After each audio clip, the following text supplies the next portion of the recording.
The UK has one of the finest democracies in the world, except for the fact that its upper house is completely unelected and laws take a very long time to make because they have to go through several stages. Wait, what?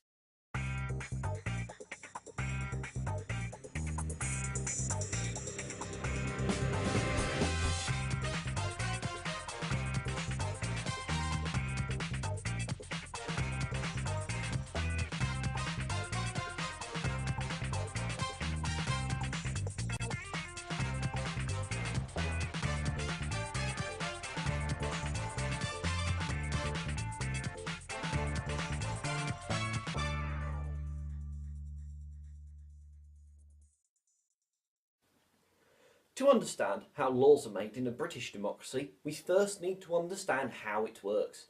The UK is split up into 650 regions of around 68,000 people, called constituencies.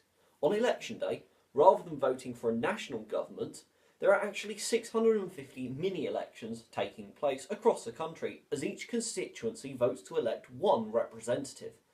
These representatives are called Members of Parliament, or MPs for short. They each have one vote in the House of Commons. 326 votes are needed for a piece of legislation to pass. Therefore, to form a government, a political party or group of parties that have agreed to govern together, known as a coalition, needs to have an MP in at least 326 constituencies. The leader of the political party with the most MPs that forms a government becomes the Prime Minister. The Prime Minister can pick the cabinet out of members of the House of Commons or the House of Lords that are members of the party or parties that form the government. In modern times, almost all members of the cabinet, called ministers, have been from the House of Commons. There are many steps for laws to be passed in the UK. The first thing that needs to happen is that the law, called a bill, has to reach the Commons. There are two ways in which this can happen. The first is by going through Cabinet. If Cabinet approves a bill, it will be put on the agenda for Parliament. The other way is by introducing something called a Private Member's Bill. These can be submitted by any MP, and in most cases the private members' bills that reach Parliament are chosen at random out of the bills that have been submitted. Once a bill has reached Parliament, it goes through several more stages to become law. The first stage is called the first reading, which is where the bill's title is simply read out in the House of Commons. Then the text of the bill is made available to MPs.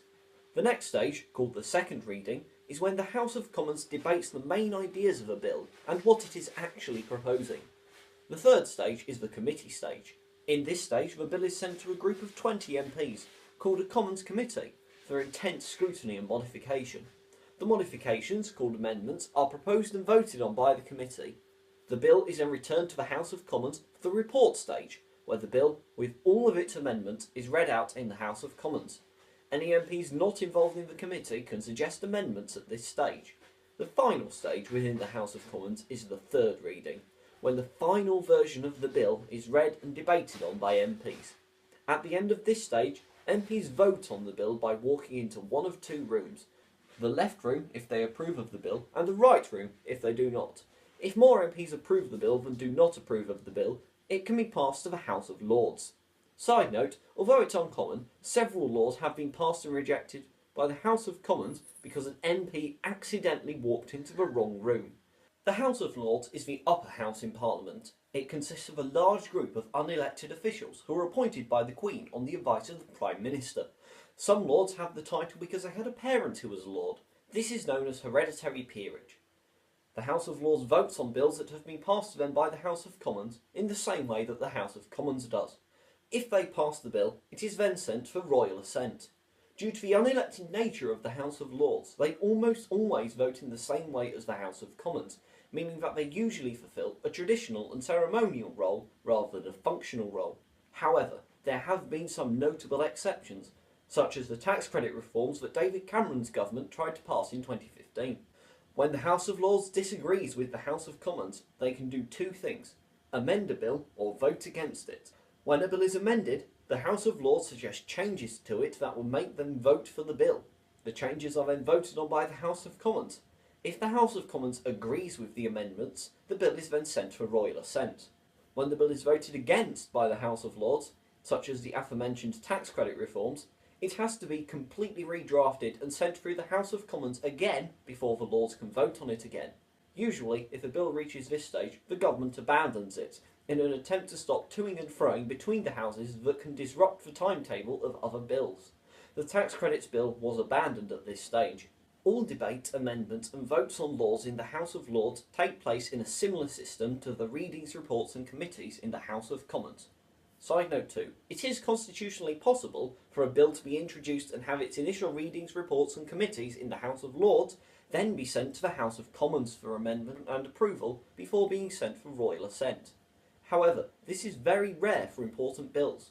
The final stage of a bill before it becomes law is royal assent.